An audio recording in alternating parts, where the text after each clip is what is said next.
Very good evening. Welcome to News Night from our studios here at Labone. This program can also be accessed on DSTV channel 277. My name is Josephine Oppong-Yeboah. Coming up in the next 30 minutes, President-elect Nana Addo Dankwa Akufo-Addo has begun his thank you tour of the northern region 2 weeks after his victory in the presidential polls.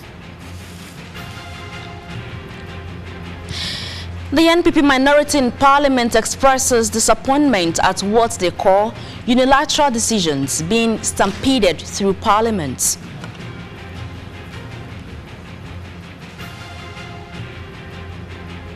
A historic building which served as a warehouse in Adabraka that posed a danger to residents has finally been demolished by the Accra Metropolitan Assembly.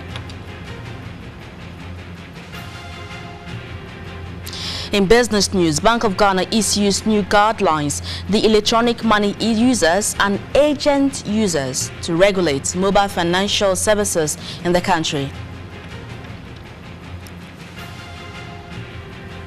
On the international front, hours before the United Nations Security Council was to vote on a draft resolution demanding Israel halt settlement activities in occupied Palestinian territories, President-elect Donald Trump has urged the U.S. to veto the measure.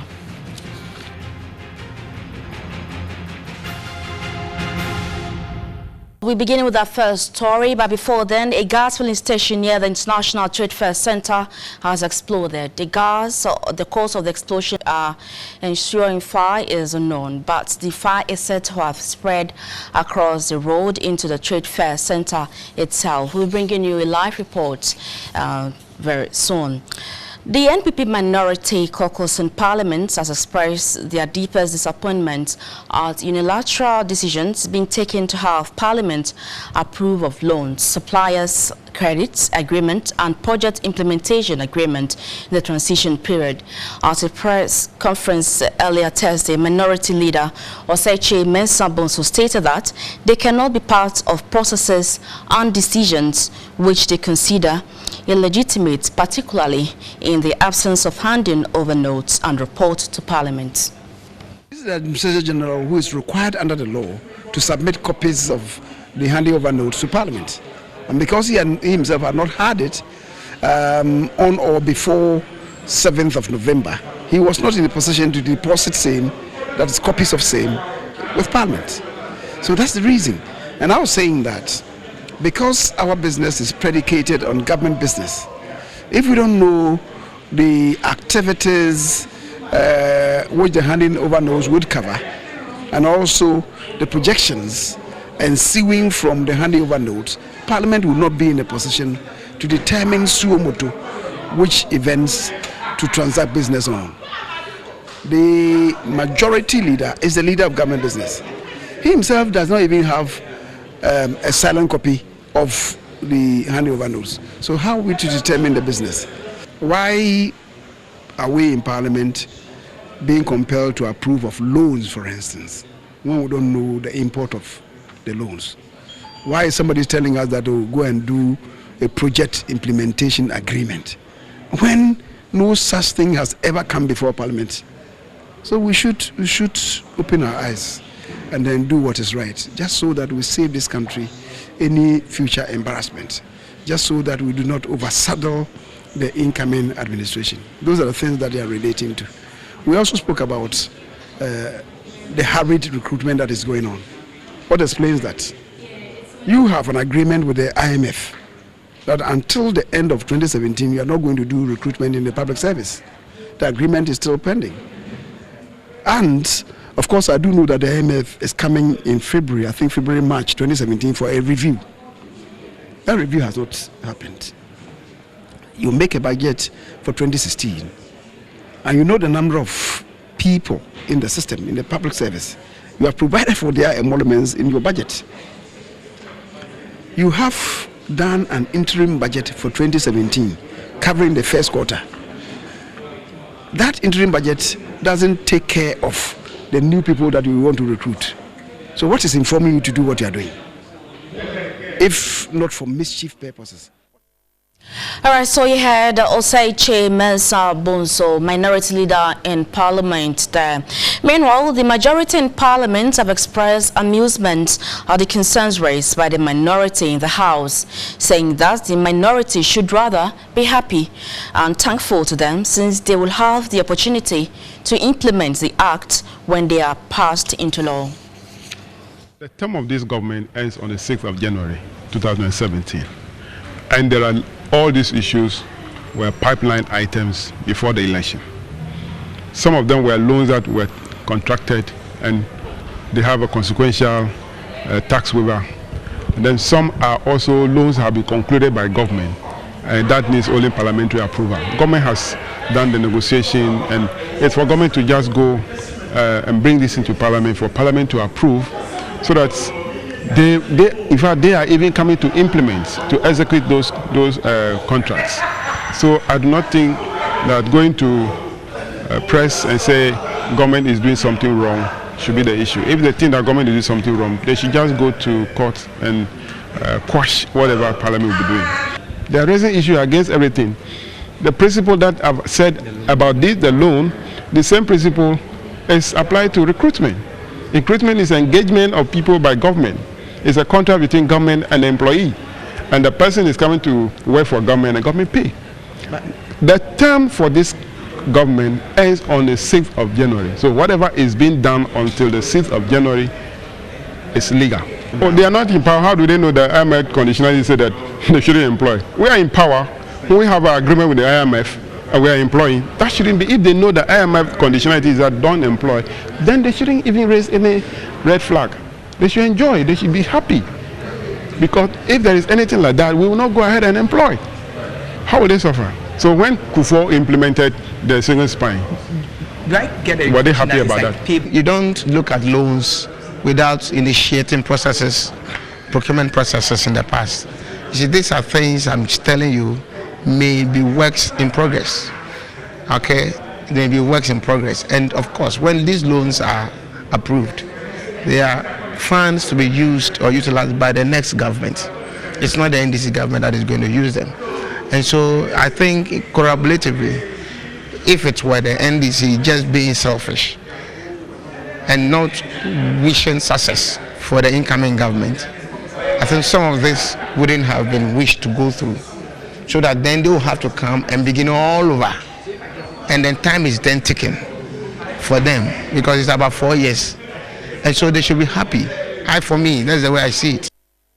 Right, so you had Kobna Mensah Woyomi and also James Savage speaking for the majority. You're still watching News 9. We're going for a breather. Please stay.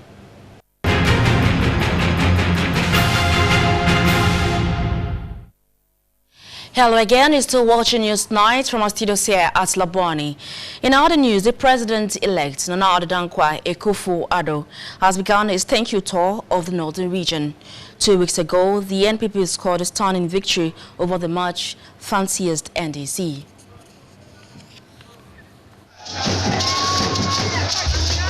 The visit of the president-elect to the Mampugu traditional area is to thank them for the support given him during the elections.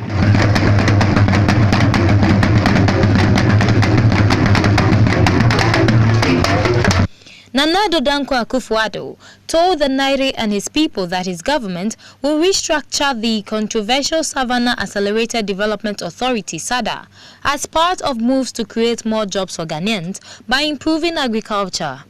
Nana Akufo-Addo also restated his readiness to fulfill all campaign promises, including the restoration of the trainee nurses and teachers' allowances. I've come here today, my part also, to say thank you for the support and the prayers that you gave to me. The Vice President-elect Oppong-Yeboah is singling out Peter Wu for the sterling role he played in mobilizing the people of Nairobi and Mampugu.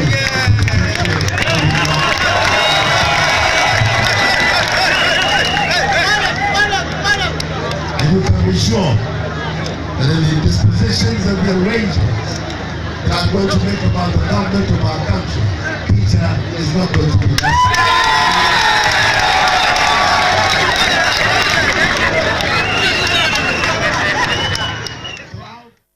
So you had President-elect Nana Dankwa Akufo-Addo. Away from that to our earlier story, a gas filling station near the International Trade Fair Center has exploded. The cause of the explosion and its fire is unknown, but the fire is said to have spread across the road into the Trade Fair Center itself. My colleague Eugenia Akofa-Kome is at the scene and joins us with a live report. Eugenia, if you can help me, what can you tell us about the fire? And is it true that the Trade Fair itself is on fire? We are currently at the Trade Fair Center here in La, where fire has gutted one of the fuel stations in the area. We understand the name is Louis Gas, and at the moment the firemen have been able to put out the fire to an extent, and well, we can see the regional commander conferring with some of his men, although there are no eyewitnesses close to me at the moment because they have been barred from moving further away. But at the moment, there are some journalists here. Hello? Yes, at the moment, we can see some journalists around, and the place is really very dark. But the fire has been put off. The fire has been put off, but the fire tenders are still here, the firemen are here, we have the police officers here, everyone, almost all the media men are here.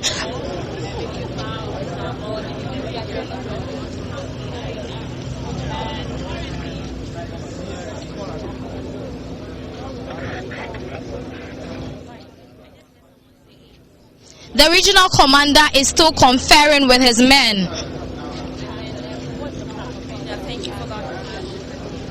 Akofa-Kome with our report live from the Trade Fair Center, where a gas filling station is said to have exploded across the road. But as it stands now, we haven't heard of any casualties or any injuries. But the Ghana National Fire Service are there to make sure that the situation is brought under control. Certainly, we shall follow up and bring you more updates.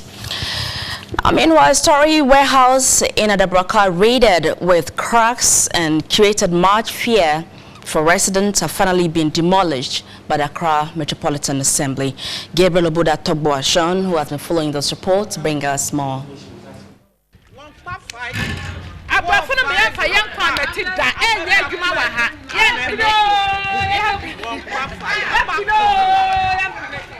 They want us to evacuate. Where are we going? This was the level of frustration when Metro News first inspected the weak Story warehouse at Adabraka on Wednesday, 14th December 2016. The building was riddled with cracks and all residents were gripped with fear. God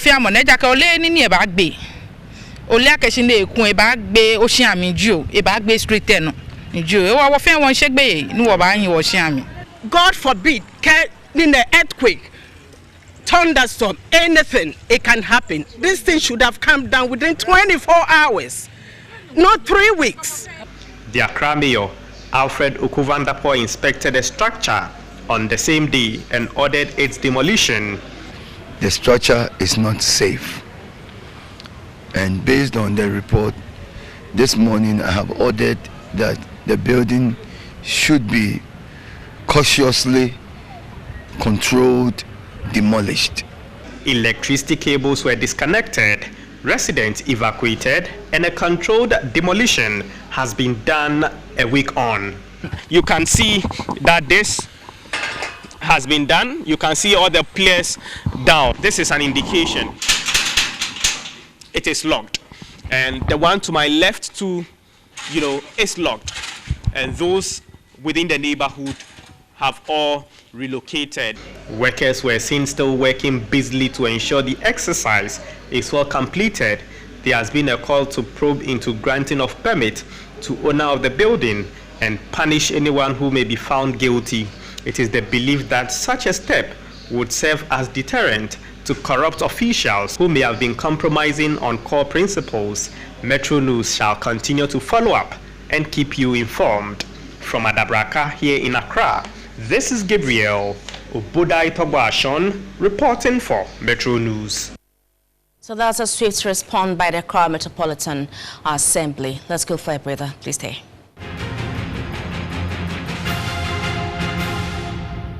Thank you for your time here on News Night. In other news, a cola truck driver has died in a horrible accident which occurred Wednesday night at Ekumfi, Akote in the Central Region. The deceased lost his life when the truck he was driving, loaded with cola from Takoradi to Accra, veered off the road and caught fire. Eyewitnesses say residents managed to rescue the two other occupants of the truck before it caught fire, burning the truck driver beyond recognition. Officers of the Ghana National Fire Service later arrived at the scene to bring the fire under control. The two survivors are receiving treatment at the Cape Coast Regional Hospital. This accident brings to two the number of terrible accidents in the area in the last 2 weeks. It was at the same area that 15 people lost their lives in a gory accident when an Obuasi-bound U-turn bus collided with the Takoradi-bound Sprinter bus. All right, so with Christmas in the air, many Ghanaians are most likely to offer parents to friends and relatives one of a very beautiful present in hampers. Are people really purchasing at all this festive season? How about the weavers of baskets used for the hampers? Gabriel Obodai Togbashon, I've been exploring on this. As early as 7 a.m. when Metro News got to the switchback road within cantonment, cane weavers were busily working, many of whom were producing baskets for hampers. They admitted business was booming, and at a point, they could not even meet demand. Christmas is a bit busy, and I am busy. The Christmas is cocoa season. Cocoa season, it's a good anase. Nema kofom. Who also I feel say, na yesu ka kranti amaya ntima anya ne makora anya de engonzo de nema no kora ho short na ma bato no ne yi na ye ntino. And so they are sly gusu aye no kakra kakra. Ya band my phone ni company phone no na be beto. Wow. Obomo be pon mo public wo mo amutim beto. Na mo de aye gift ya ma adwuma phone no mo ye adwuma ma wo no. According to the cane weavers, each worker could produce about 40 baskets in a day. We cited quite a number of customers who had come to purchase the baskets. I have bought this ones at the moment. I'm yet to go in for other collections. It is not at first. It is not at first. At first, people usually order it before Christmas. Let's say November, you see people calling you for hampers. But in this case, last minute ordering, yes. Our next port of call was Osuari along the Oxford Street. Over here, Emilia Lamte welcomed us into her darling's gift shop, where she also mentioned high demand for hampers. So everything is going on very well. It's fair, everyone can buy it. Oh, okay. So what does it entail? Contains rice, oil, soft drink, hard liquor, mackerel, tinned tomatoes and other things. She told me the price range for hampers is between 100 cedis to 1,500 cedis. But what if a customer is unable to afford what he or she desires? I have 80 Ghana cedis.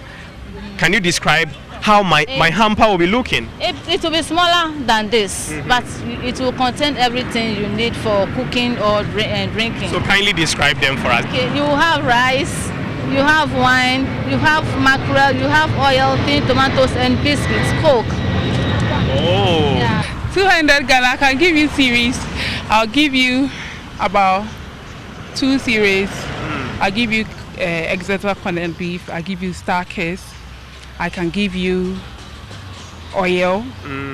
I can give you rice. Okay. And then maybe some baked beans or something. So you know where to purchase your hampers and baskets for the Christmas. Just the right moment for business and present offers. For Metro News, Gabriel Obodai Togbashon reporting. All right, so I hope by now you've put together your gifts for your loved ones. Away from that, as part of effort to deliver better services to its customers, the Lands Commission has opened a new office complex at Oppong-Yeboah. The operations director of the commission said the move has become necessary to ease the frustration customers go through to pay bills. Over the years, landowners within the Teshie enclave and its environs have had to commute long distances to the head office at cantonments to access services. This according to Dr. Gad Asowu, Greater Accra Regional Director of Operations, puts undue strain on staff and facilities at the office, thereby affecting the quality of services delivered. We needed to expand and get closer to our clients. And we realized that this area, we're talking about the Teshie-Oppong-Yeboah area, doesn't have a district office. We realized that most people have to move or walk from here to cantonments 37 to pay their rent.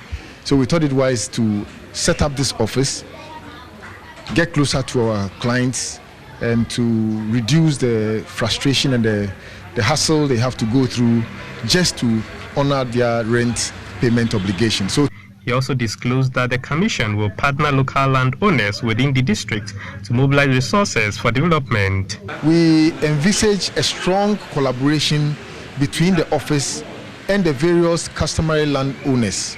So in this case, we are talking about the various families. We are talking about Chewe, we are talking about Nungwa, we are talking about Teshie, and all the other families who fall within the jurisdiction of this office. We expect a strong collaboration with them to ensure that they help us to mobilize the revenue. The Teshie-Oppong-Yeboah office is the fifth in addition to the Madina, Tema, Weja, and Dodowa offices.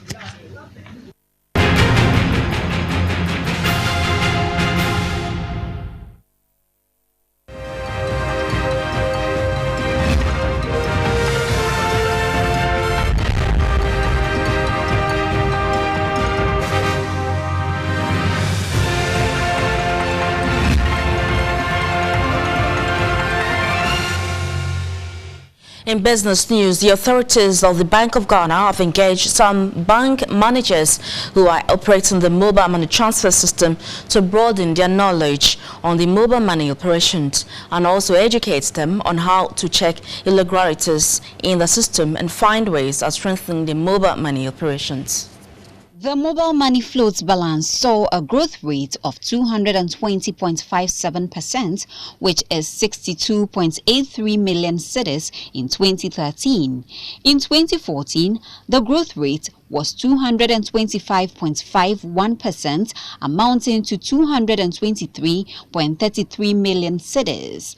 2015 growth was 145.28%, which is 547.96 million, while as at November 2016, the growth rate was 117.28%, amounting to 1,086.35 million cedis. With the mobile money operations being the preferred system of transferring and transmitting money now, the Bank of Ghana has been coming out with regulations to ensure its smooth operations and reduce incidents of irregularities and fraud. The communications manager of the Bank of Ghana, Bernard Otabil, in an interview with Metro News, explained the rationale behind the engagement with the branch managers. You realize also that for a central bank or for every regulator, the need for you to ensure that at every point in time, transparency, openness, and credibility actually becomes supreme to whatever you are doing, becomes part of everything that you do as a regulator.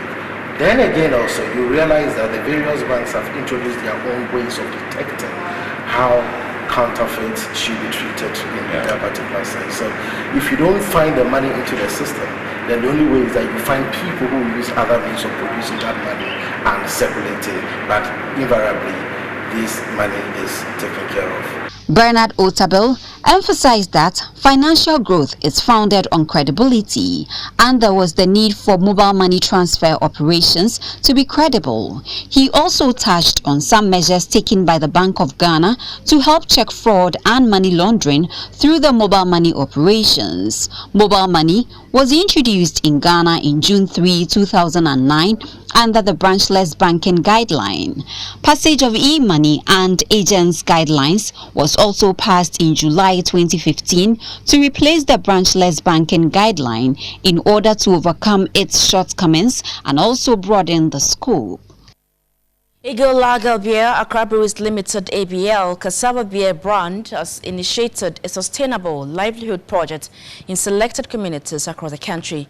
The leading beverage manufacturer believes the initiative is to sustain farming activities as well as improve the income levels of farmers. There are two distinct seasons in the north, the rainy season which runs between May and September, and a long dry season from October to March with hardly any rains. Accra Breweries Eagle Lager Farmer Project is aimed at the long-term sustainability of the business by growing economies, healthy communities, and responsible use of scarce natural resources. It is in line with this goal that Eagle Lager has developed a project to grow local economies through agro-based and social intervention programs. One of these initiatives is the construction of a 91,000 Ghana cedi furrow irrigation system with a solar-powered mechanized borehole for rural farmers to alleviate their challenges. The project is expected to benefit more than 5,000 people in Nabio, Niapaga, and surrounding communities.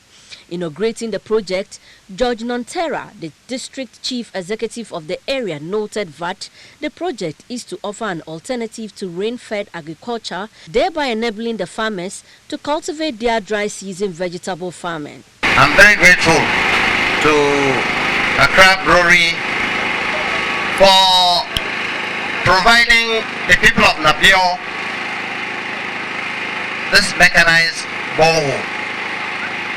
As they said, it will serve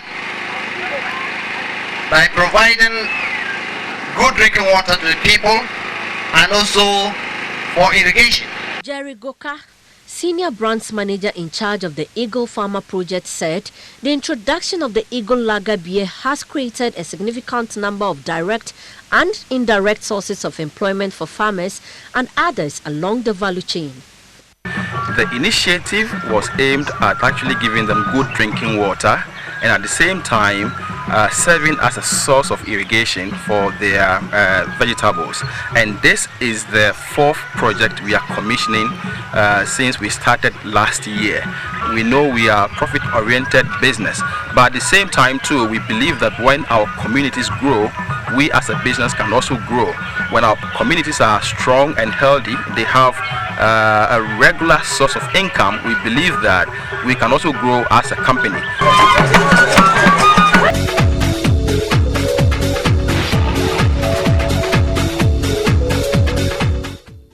On the news across our borders, U.S. President-elect Donald Trump urged the U.S. to veto the measure hours before the United Nations Security Council was to vote on a draft resolution demanding Israel halt settlement activities in occupied Palestinian territories. And this is why we draw the curtains on News Night. I'm Josephine Oppong-Yeboah. Join me at 10 p.m. for the late edition of the news. Thanks for watching. Have a good evening.